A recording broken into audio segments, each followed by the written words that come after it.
संतकबीरनगर जिले में शातिर महिला का कारनामा जानकर हो जाएंगे आप हैरान। संतकबीरनगर जिले में जिंदा रहते हुए लोगों को कागजों में मरा हुआ दिखाकर एक शातिर महिला ऐसा कारनामा किया जिसे सुनकर आप भी हैरान हो जाएंगे। अफसरों से साठगांठ करके अपने ससुर और पति को कागजों में मरा हुआ दिखाकर महिला ने पहले जमीन अपने नाम कराई, फिर उस जमीन का रजिस्टर्ड एग्रीमेंट कर किसी और के नाम कर दिया।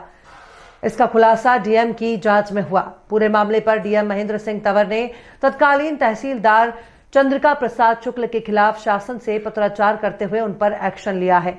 देखिए हमारी ये स्पेशल रिपोर्ट। जमीन के चंद टुकड़ों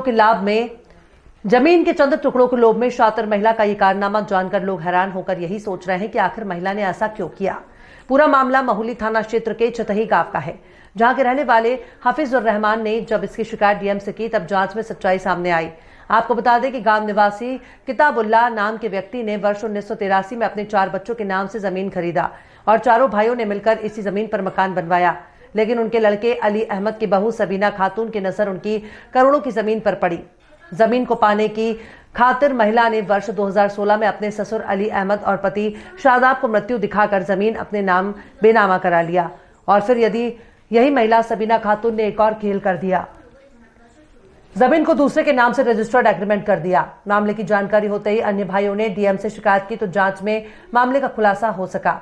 आपको बता दें कि अली अहमद की मृत्यु वर्ष 2023 में हुई है, जबकि महिला ने अपने ससुर अली अहमद और पति शादाब को 2016 में ही मृत्यु दिखाकर जमीन को हड़प लिया और फिर इस जमीन को रजिस्टर्ड एग्रीमेंट करके मोटा धन कमा लिया। हालांकि मामले में तत्कालीन तहसीलदार न्यायिक की भूमिका भी संदेह के घेरे में है। वहीं पूरे मामले की शिकायत पर डीएम ने जांच कराई तो मामले का खुलासा हुआ। डीएम महेंद्र सिंह तंवर ने तहसीलदार न्यायिक चंद्रिका प्रसाद शुक्ला के प्रति शासन से पत्राचार किया है। डीएम के एक्शन पर कार्यवाही भी लगभग तय है। वहीं जमीन हिस्सेदार अन्य भाइयों का कहना है कि रजिस्टर्ड एग्रीमेंट को निरस्त करते हुए उन्हें उनका हक वापस दिलाया जाए। हालांकि अब देखना होगा कि आगे प्रशासन किस तरह की कार्यवाही करता है, यह आने वाला वक्त ही बताएगा। डीएम कार्यालय पर आए, हम लोग का पहले से कुछ परेशानी थी, इसके साथ ही चले आए थे। डीएम साहब के पास से पत्र लिख के दिए थे कि जो हमारी भाई की पतो है वो अपने नाम से सारा जमीन हड़प कर ली थी और 2016 में उनका मृत्यु घोषित करके अपने नाम से फर्जीवाड़ा का सब काम करवा ली और 2023 में मृत्यु हुई थी। इसके नाम से हम लोग प्रार्थना पत्र दे करके डीएम साहब से दरख्वास्त किए हैं। उसको सब लोगों ने फर्जीवाड़ा बना करके काम कर दिए हैं। अभी सोच रहे हैं कि इन लोग के खिलाफ कार्रवाई की जाए। कैसे पता चला कि ये फर्जीवाड़ा हुआ है? फर्जीवाड़ा पता चला जब इन लोग का काम बेच डाले थे, तब हमको सब पता चला है। ये लोग सारी जमीन बेच भी डाले थे ना, तब उसके बाद हमको पता चला, तब हम लोग इसको कार्रवाई किए हैं। इसे हमारे पिताजी के 5 भाई थे। 5 भाइयों में एक ज़मीन मेहदाउल चौराहा खलीलाबाद में, जो कि 1983 में जो है रजिस्ट्री हुई थी, जिसमें 4 चाचा का नाम डाल करके पिताजी हमारे अपना नाम ना डाले। उसके बाद जो हमारे अली अहमद चाचा थे, जो हमारे पिताजी के छोटे भाई थे, वो वहाँ रह रहे थे और वो जो है